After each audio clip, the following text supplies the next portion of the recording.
بسم اللہ الرحمن الرحیم۔ حضور نبی کریم صلی اللہ علیہ وسلم کی حدیث پاک ہے کہ تم میں سے بہترین مسلمان وہ ہے جو قرآن سیکھے اور قرآن کو سکھائے۔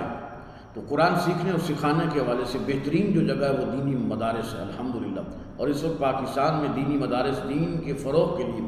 بڑا نمایاں اور بڑا مین کردار ادا کر رہے ہیں اور قال اللہ قال رسول کی صدا کو بلند کر رہے ہیں۔ لیکن ایک افسوسناک بات اور ایک بڑی بری خبر جو ہم نے آج سنی ہے وہ چکوال کی سرزمین پر ایک عظیم درسگاہ جامعہ المصطفیٰ، جس کے بانی جناب عظیم ثنا خان خالد حسنین خالد صاحب رحمۃ اللہ علیہ، جنہوں نے اپنی جاں فشانی کے ساتھ پوری جد و جہد اور سٹرگل کے ساتھ محنت کے ساتھ اس کو ایک دیوقامت ایک بلڈنگ کی صورت میں، اور وہاں پہ سینکڑوں طالب علم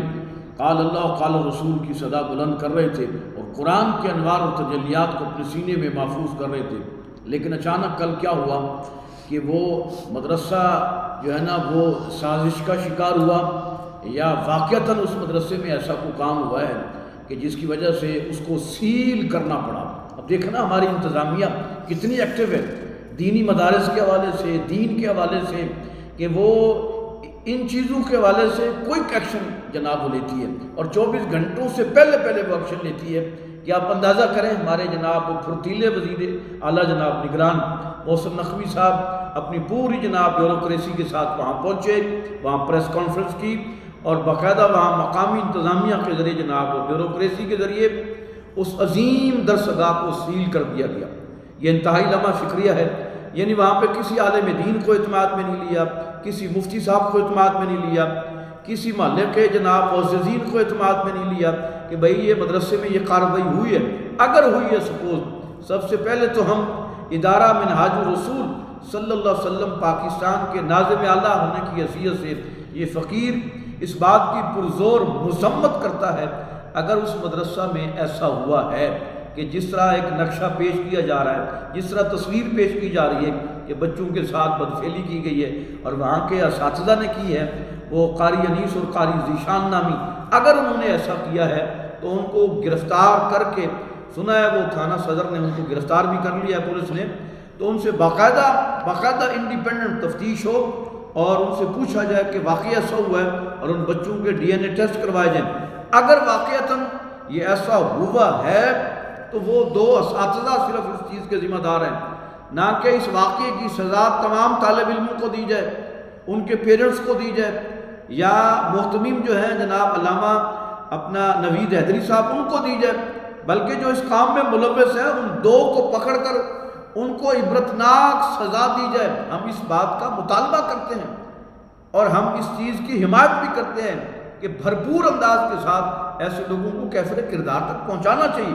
لیکن اگر یہ واقعہ نہیں ہوا، سازش ہوئی ہے،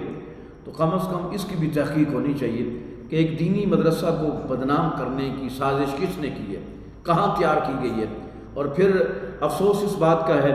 کہ انتظامیہ کا اتنا جلدی کوئی ایکشن سمجھ سے باہر ہے، یعنی اصحاب رسول کے جو گستاخ ہیں وہ دندناتے پھر رہے ہیں، گستاخ رسول ہیں وہ دندناتے پھر رہے ہیں، جنہوں نے قرآن کی توہین کی وہ دندناتے پھر رہے ہیں، ان کو کیفر کردار تک نہیں پہنچایا گیا۔ اور یہ اسلامیہ یونیورسٹی بہاولپور میں واقعہ ہوا، ہزاروں کی تعداد میں بچیوں کے ساتھ اس طرح جناب ہوا، گینگ ریپ ہوا جناب، اور چیف سیکورٹی افیسر اس میں ملوث تھا۔ یونیورسٹی تو سیل نہیں ہوئی۔ قائد اعظم یونیورسٹی جناب یہ اسلام آباد اسلامیہ یونیورسٹی بہاولپور کے طالب علموں نے قائد اعظم یونیورسٹی کے طالب علم کے ساتھ اس طرح کا جناب بدفعلی کی جناب، وہ تو یونیورسٹی سیل نہیں ہوئی، نہ اتنا کوئی ایکشن لیا گیا۔ لیکن یہ چکوال کی سرزمین پر جامعہ المصطفیٰ، یہ دینی درسگاہ جو اسلام کا قلعہ تھا، جہاں پہ سینکڑوں طالب علم اپنے سینوں میں قرآن کے نور داخل کر رہے تھے، اس کے ساتھ ایسا کیوں مساوی سلوک کیا گیا؟ میں پوچھ سکتا ہوں کہ یہ اسلام دشمنی ہے یا کچھ اور؟ بہرحال واقعے کی تحقیق ہونی چاہیے کہ یہ سازش ہے تو کس نے کی ہے، ان سازشی عناصر کو بھی منطقی انجام تک پہنچایا جائے، اور اگر یہ واقعہ ہوا ہے تو پھر اس واقعے کی سزا سارے طالب علموں کو کیوں دی جا رہی ہے؟ مدرسہ سیل کیوں